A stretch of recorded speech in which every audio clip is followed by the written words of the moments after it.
Friends கேங்கோட இல்ல team அவுட்டிங்னு நிறைய இடத்துக்கு போயிருப்பீங்க. ஆனா ஃபேமிலியோட பீஸ்ஃபுல்லா இயற்கையை என்ஜாய் பண்ண ஒரு ஹில் ஸ்டேஷன், அழகான இயற்கை சூழலுக்கு நடுவுல ஒரு பிரீமியமான ஸ்டேல தங்கி ஜீப் சஃபாரி போய் ஆஃப் ரோட எக்ஸ்பீரியன்ஸ் பண்ணி சைட் சீயிங், பிரைவேட் வாட்டர் ஃபால்ஸ்னு எல்லாத்தையும் நீங்க என்ஜாய் பண்ண நினைச்சீங்கன்னா நீங்க வர வேண்டிய இடம் குட்டிக்கணம். அந்த குட்டிக்கணத்தை தான் 2 days and 1 night முழுசுமா நான் இந்த வீடியோல உங்களுக்கு சுத்தி காட்ட போறேன். நான் சிதம்பரம், இது ஹெவன் எக்ஸ்ப்ளோரர் சேனல். இது நம்ம டிராவல் புக் சீரிஸோட 80வது வீடியோ. வாங்க வீடியோக்குள்ள போகலாம்.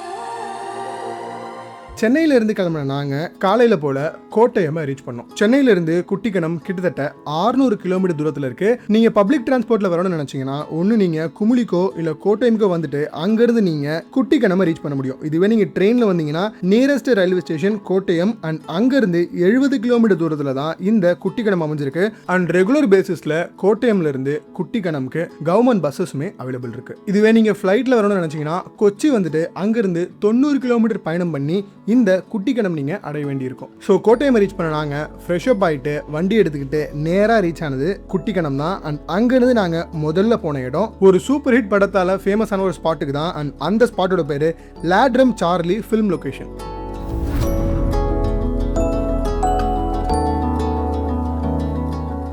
எஸ், என் தலைவன் துல்கர் சல்மான் நடிச்ச சார்லி படத்தோட முக்கியமான காட்சிகள் இந்த இடத்துல தான் படமாக்கப்பட்டிருக்கு.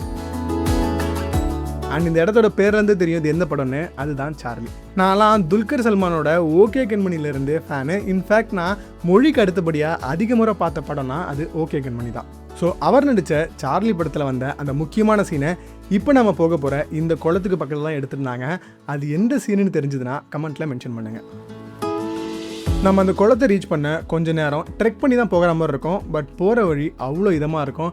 ஏன்னா 2 பக்கத்துலேயும் முழுக்க டீ எஸ்டேட்டுகளை பார்க்க முடியும். அங்கே வேலை செய்கிறவங்க குறுக்க நெடுக்கமாக போயிட்டு வந்துட்டு இருப்பாங்க. அண்ட் அந்த பாதையில் போகிற அனுபவமே அவ்வளோ ரம்மியமாக நமக்கு இருந்தது. நாங்கள் போயிருந்தது ஜூலையில். இதுவே நீங்கள் ஆகஸ்ட், செப்டம்பர்லாம் போகிறீங்க அப்படின்னா இந்த இடம் இன்னுமே அதிகமாக பச்சை பசைல்னு அவ்வளோ அற்புதமாக காட்சி அளிக்கும்னு சொல்லியிருந்தாங்க. அண்ட் சில நிமிஷம் பயணத்தில் நாம் அந்த ஏரி அடைஞ்சிட்டோம். நம்ம இது வரைக்கும் எந்த மாதிரியான ஏரிலாம் பார்த்துருக்கோமோ அதுக்கு அப்படியே கம்ப்ளீட்டாக டிஃப்ரெண்ட்டாக தான் இந்த ஏரி காட்சி அளிச்சுது. ரொம்பவே ஒரு குட்டியான ஏரி தான். இன்ஃபேக்ட் இது நீங்கள் குளம் கூட சொல்ல முடியும். பட் அந்த நீர்நிலையோட வடிவமைப்பும் அது அமைஞ்சிருக்கிற இடமும் பார்க்குறதுக்கு அவ்வளோ இதமான அனுபவமாக எங்களுக்கு தெரிஞ்சுது.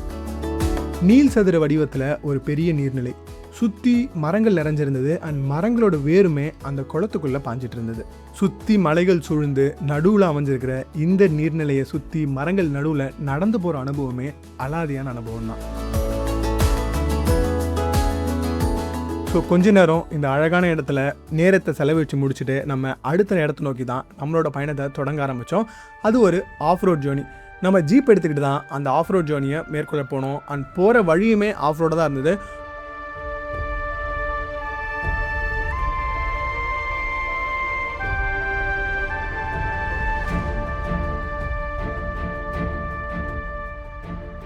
கொஞ்ச நேர பயணத்தில் நாம் அந்த இடத்த ரீச் பண்ணிட்டோம். அண்ட் அந்த இடத்தோட பேர் தான் வரட்டுமேடு.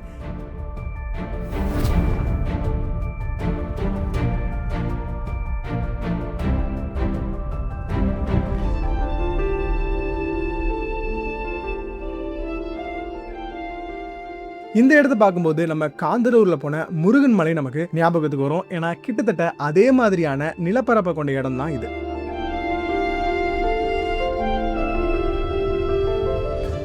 ஸோ நீங்கள் ஒரு அட்வென்ச்சர் லவ்வர், இந்த மாதிரி சாகச பயணங்கள்லாம் மேற்கொள்ளணும்னு நினச்சிங்க அப்படின்னா இந்த இடம் உங்களுக்கு ஒரு பர்ஃபெக்ட் ஸ்பாட்டாக இருக்கும்.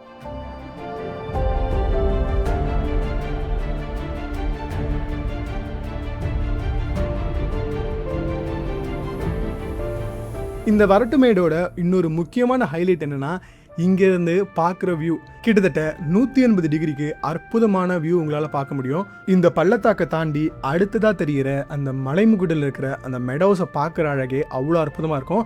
அண்ட் இது எல்லாத்துக்கும் கிரீடம் வச்ச மாதிரி காட்சியளிக்கிறது தான் அங்கே வழிஞ்சு ஓடுற ஒரு அருவி. அந்த அருவியோட பேரை கேட்டிங்கனாலே அதனோட அழகு என்னங்கிறது உங்களுக்கு தெளிவாக புரியும். அந்த அருவியோட பேர் பால் ஒழுகும் பாரா ஃபால்ஸ். அந்த பச்சை போர்வை போத்துன மாதிரி இருக்கிற அந்த மலைத்தொடருக்கு இடையில பால் கசீர மாதிரி காட்சியளிக்கிறது தான் இந்த அருவி. அண்ட் அதனால தான் இந்த பேருமே அந்த அருவிக்கு வழங்கப்பட்டிருக்கு. இப்போ நம்ம பார்க்கும்போதே அந்த அருவி ஆர்ப்பரிச்சு கொட்டுற மாதிரி தான் நமக்கு காட்சியளிக்கும். பட் பீக் சீசனில் இன்னும் அதிக நீர்வரத்தோட இந்த அருவி பிரம்மாண்டமாக காட்சியளிக்கும்னு சொன்னாங்க. அண்ட் இந்த வரட்டு மேடோட சில அற்புதமான சினிமேட்டிக் ஷாட்ஸ் உங்களுக்காக.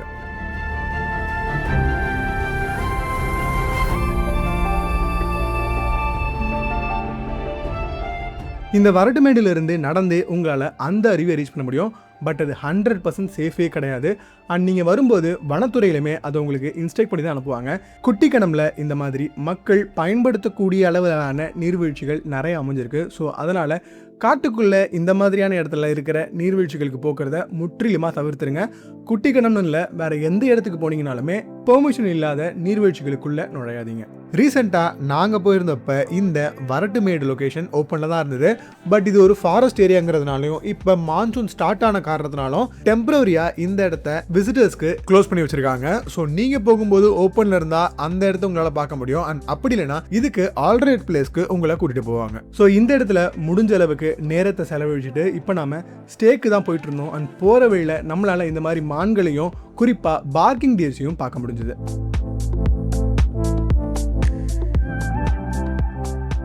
நம்ம போகிற வழியுமே பனி சூழ்ந்து தான் காட்சி அளிச்சது. அதுவே நமக்கு ஒரு இதமான அனுபவத்தை கொடுத்தது. அண்ட் நாம் ஸ்டே பண்ண போகிறது இந்த லக்ஸுரியான ஒரு ஸ்டேல தான்.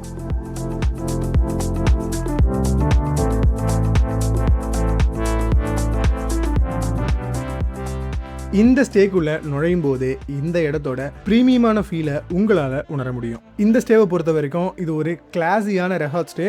அண்ட் நீங்கள் சிங்கிளாவோ கப்புளாவோ ஃபேமிலியாவோ கேங்காவோ வந்தீங்கனாலும் எந்த ஒரு பிரச்சனையும் கிடையாது. ஏன்னா இது ஒரு பெரிய அளவிலான ஸ்டே. எல்லாரையுமே இவங்களால இங்கே அகாமடேட் பண்ண முடியும். கிட்டத்தட்ட ஒரு ஃபாரின் லொக்கேஷனில் அமைஞ்சிருக்கிற ஒரு வெளிநாட்டு விடுதி மாதிரி காட்சியளிச்ச இந்த இடத்துல நாம தங்கி இருந்தது இந்த ரூமில் தான். அண்ட் இந்த ரூமை பொறுத்த வரைக்கும் எல்லா பேசிக் அம்யூனிட்டிஸுமே வாரி இறச்சிருந்தாங்கன்னு சொல்லலாம். ஏன்னா அந்த அளவுக்கு ப்ரீமியமான ஃபீல் தர மாதிரியான ரூம் தான் நமக்குமே இவங்க ப்ரொவைட் பண்ணியிருந்தாங்க. அண்ட் இந்த ரூமோட முக்கியமான ஹைலைட்டே இங்கே இருக்கிற அந்த பால்கனி தான். அந்த பால்கனியை நுழைஞ்சு அந்த வியூவை பார்த்தீங்கன்னா அவ்வளோ அட்டகாசமாக இருக்கும். ஏன்னா நெருக்கத்திலேயே அந்த மலைச்சரிவில் அமைஞ்சிருக்கிற அந்த டீ பிளான்டேஷன் உங்கள் கண்ணுக்கு அவ்வளோ ஒரு குளிர்ச்சி அளிக்கும்.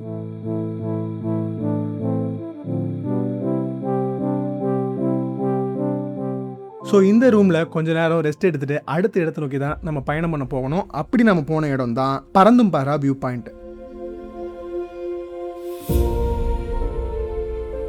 டீ எஸ்டேட்டுகளுக்கு நடுவில் பயணம் பண்ணி பீருமேடு கேட்டை தாண்டி அந்த வியூ பாயிண்ட் அடைஞ்சதுமே அங்கேருந்து நாங்கள் பார்த்த அந்த 360 டிகிரி வியூ இதுதான்.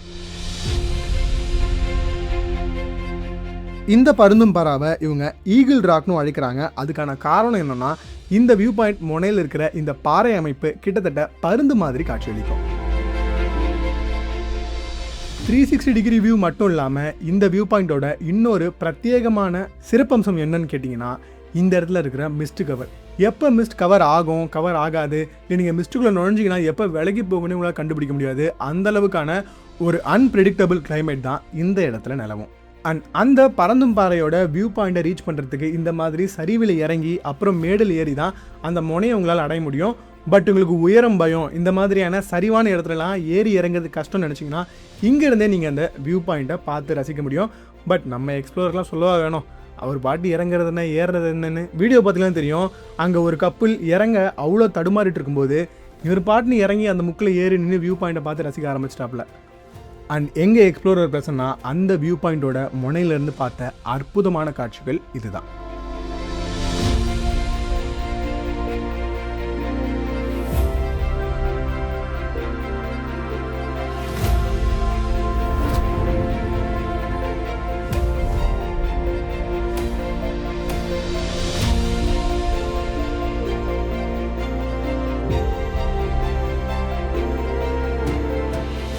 அந்த வியூ பாயிண்ட்ல கொஞ்ச நேரத்தை செலவழிச்சுட்டு திரும்பி ரிட்டர்ன் நடந்து வரும்போது வழியில் இந்த மாதிரி சன்செட் டைமில் வியூ பார்க்குறதுக்காகவே நிறைய இடத்துல இந்த ஸ்டோன் பெஞ்சஸை பிளேஸ் பண்ணியிருந்தாங்க. அண்ட் அந்த இடத்துல உட்காந்தபடியே இந்த இயற்கை அழகையுமே நிறைய பேர் ரசிச்சுட்டு இருந்தாங்க. ஸோ திரும்ப நம்ம ரெசார்ட்கே ரிட்டர்ன் ஆகிட்டோம். நம்ம ரூமில் இருந்த பால்கனிலேருந்து அந்த டீ எஸ்டேட் வியூவை பார்த்த மாதிரியே சுட சுட டீ குடிச்சிட்டு அந்த மாலை வேளையை செலவழிச்சுட்டு இருந்தோம்.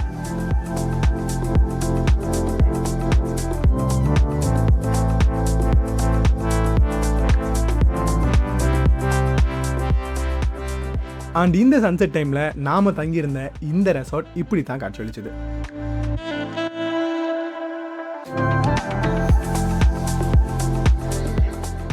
ஸோ முழுசாக இருட்டின அப்புறம் நம்மளை டின்னருக்கு கூப்பிட்டுருந்தாங்க. இந்த இடத்துல ஒரு பெரிய டைனிங் ஏரியா இருந்தது. வந்திருந்த எல்லாரையுமே சர்வ் பண்ணுற அளவுக்கான ஒரு பெரிய ஸ்பேஸ் தான் இவங்க இங்கே உருவாக்கி வச்சுருந்தாங்க. டின்னருக்கு நமக்கு சப்பாத்தி, சிக்கன் கிரேவி, ஃப்ரைட் ரைஸ்னு ஒரு ப்ராப்பர் டின்னர் சர்வ் பண்ணியிருந்தாங்க.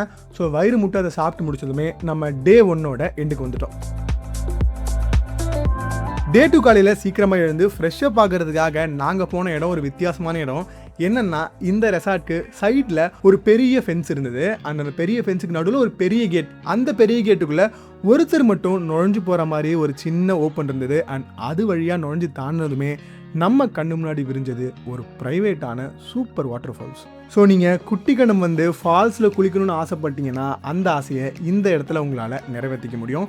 ஏன்னா இது முழுக்க ப்ரைவேட் ஃபால்ஸ். இந்த ரெசார்ட்டில் இருந்து மட்டும்தான் இந்த ஃபால்ஸ்க்கு ஆக்சஸ் உண்டு. ஸோ நம்ம எக்ஸ்ப்ளோரர் பற்றி சொல்லவே வேணாம். தண்ணினாவே குளிப்பாப்புல, அதுவும் வாட்டர் ஃபால்ஸ், அதுவும் ப்ரைவேட் வாட்டர் ஃபால்ஸ்னால் விடுவாரா? ஸோ விரைக்கிற நிலையில் இருந்த அந்த தண்ணிலையுமே இறங்கி குளிக்க ஆரம்பிச்சிட்டாரு. ஸோ அலுப்பு தீர முடிஞ்ச அளவுக்கு அந்த இயற்கையான நீர்வீழ்ச்சியில் குளிச்சு முடிச்சுட்டு திரும்பி உள்ளே வரும்போது தான், சரி இங்கேயே ஒரு ஸ்விம்மிங் பூல் இருக்குது, அதை ட்ரை பண்ணுறீங்களான்னு கேட்டாங்க. ஸோ நம்ம எக்ஸ்ப்ளோருக்கு சொல்லுவா வேணும். ஸோ இங்கேருந்து நேராக கிளம்பி அந்த ஸ்விம்மிங் பூலில் தான் குதிச்சாரு. இன்ஃபினிட்டி பூல் ஸ்டைலில் கட்டப்பட்ட ஒரு மீடியம் சைஸான ஸ்விம்மிங் பூல் தான் அது.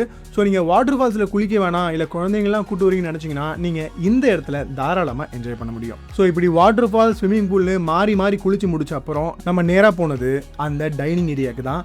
அங்கே சூப்பரான வியூ கொண்ட ஒரு சீட்டை பிடிச்சி உட்காந்தோம். அண்ட் அங்கே நமக்கு ப்ராப்பர் சவுத் இந்தியன் பிரேக்ஃபாஸ்ட் தான் சர்வ் பண்ணியிருந்தாங்க. ஃப்ரூட் ஜூஸ், இட்லி, பூரின்னு எல்லாத்தையும் சாப்பிட்டு முடிச்சுட்டு நாம் அந்த ரெசார்ட்லேருந்து செக் அவுட் பண்ணிட்டோம். அண்ட் இதோட நாம் 2 days and 1 night குட்டிக்கனால் ட்ரிப்போட எண்டுக்குமே வந்துட்டோம். இப்போ பட்ஜெட்டை பற்றி பார்ப்போம். இந்த ட்ரிப்பை நமக்கு முழுசுமா ஆர்கனைஸ் பண்ணி கொடுத்தது ஸ்டே கிராஃப்ட். இந்த குட்டிக்கணம் பேக்கேஜை பொறுத்த வரைக்கும் premium stay, private water falls, indoor and outdoor activities, dinner, breakfast, adventure jeep சஃபாரின்னு எல்லாமே சேர்த்து நாங்கள் போயிருந்தப்ப ஒருத்தருக்கு 4500 rupees சார்ஜ் பண்ணியிருந்தாங்க. அண்ட் சீசனை பொறுத்து இந்த டாரிஃபில் சேஞ்சஸ் இருக்கும். அது மட்டும் இல்லாமல் நீங்கள் ஆசைப்பட்டீங்கன்னா நாம் முத நாள் சுற்றி பார்த்த இடங்களை முத நாள் சுற்றி பார்க்காம நீங்கள் டேரெக்டாக செக்இன் பண்ணிவிட்டு ஸ்டே பண்ணி முடிச்சுட்டு அடுத்த நாள் செக் அவுட் பண்ண அப்புறம் அந்த இடங்களை சுற்றி பார்க்கறதுக்கான வசதியுமே இவங்க அரேஞ்ச் பண்ணி கொடுக்குறாங்க. இவங்க இது மட்டும் இல்லாமல் இன்னும் நிறைய இடங்களுக்கு ட்ரிப்ஸும் ஸ்டேஸும் அரேஞ்ச் பண்ணி கொடுக்குறாங்க. ஸோ நீங்களும் இந்த மாதிரியான இடத்துக்குலாம் போகணும்னு ஆசைப்பட்டீங்கன்னா அவங்களோட கான்டாக்ட் டீட்டெயில்ஸ் ஸ்க்ரீன்லேயும் டிஸ்கிரிப்ஷன்லையும் இருக்குது. அவங்களுக்கு கால் பண்ணி உங்களோட ட்ரிப்பை புக் பண்ணிக்கோங்க. ஸோ இந்த வீடியோ உங்களுக்கு கண்டிப்பாக பிடிச்சிருக்க நம்புறேன். பிடிச்சிருந்தா மறக்காமல் லைக் பண்ணிவிட்டு இந்த மாதிரியான இடத்துக்குலாம் போகணும்னு ஆசைப்படுற உங்கள் ஃப்ரெண்ட்ஸ் அண்ட் ஃபேமிலிக்கு மறக்காமல் இந்த வீடியோ ஷேர் பண்ணிவிடுங்க. இது வரைக்கும் நீங்கள் நம்ம ஹெவன் எக்ஸ்ப்ளோரர் சேனலை சப்ஸ்கிரைப் பண்ணலை அப்படின்னா சப்ஸ்கிரைப் பண்ணிவிட்டு பக்கத்தில் இருக்க பெல் ஐக்கானை ப்ரெஸ் பண்ணிவிடுங்க. இதே மாதிரி இன்னொரு சூப்பரான வீடியோவில் சீக்கிரமே நான் உங்களை வந்து மீட் பண்ணுறேன். நன்றி.